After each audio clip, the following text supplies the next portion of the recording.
നമ്മൾക്ക് ചെറുപയറും കായും കൊണ്ട് നമുക്ക് നല്ലൊരു ചപ്പാത്തിക്കും ചോറിനുള്ള കറി ഉണ്ടാക്കാം കേട്ടോ. ഇതേപോലെ പച്ചക്കായ നന്നായിട്ട് അരിഞ്ഞ് മഞ്ഞൾ വെള്ളത്തിലിട്ടിട്ട് അസലായിട്ട് കഴുകി തിരുമ്മി ചെറുപയറും കഴുകി നമുക്ക് കുക്കറിലിടാം.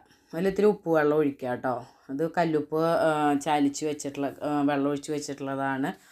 അതും ഒഴിച്ച് നമുക്ക് ഗ്യാസ് ഇല്ലാതിരിക്കാൻ വേണ്ടി ഒരു വെളുത്തുള്ളിയും പച്ചമുളകും വേപ്പിലയും കൂടിയിട്ട് നമുക്ക് കൂട്ടി തിരുമ്മി അതിലൊഴിച്ച് കുറച്ച് അതിന് വേവാനുള്ള കുറച്ച് വെള്ളം ഒഴിച്ച് നമ്മൾക്ക് അടുപ്പത്ത് വെച്ചിട്ട് ഒരു 3 വിസിൽ വരുമ്പോഴേക്കും നമ്മൾക്ക് ഇറക്കിക്കഴിഞ്ഞാൽ നന്നായിട്ട് ഒരു 3 വിസില വേണ്ട, നന്നായിട്ട് വെന്തുണ്ടാവും. ഇതാ കണ്ട, അടുക്കളയിൽ നിന്ന് കഴിഞ്ഞാൽ നല്ല സൂര്യൻ ഉദിക്കുന്ന പോലെയുണ്ട്. അങ്ങനെ ഈ പരുവാകുമ്പോൾ നമ്മൾക്ക് തേങ്ങയും ജീരകവും കൂടെ അരച്ചതാണ് കേട്ടോ. തേങ്ങ ജീരകം, ഒരു സ്പൂൺ ജീരകവും ഒരു മുറി തേങ്ങയും അതും കൂടെ അരച്ച് നമുക്കിതിൽ ഒഴിച്ചതിന് ശേഷം പച്ചമുളകും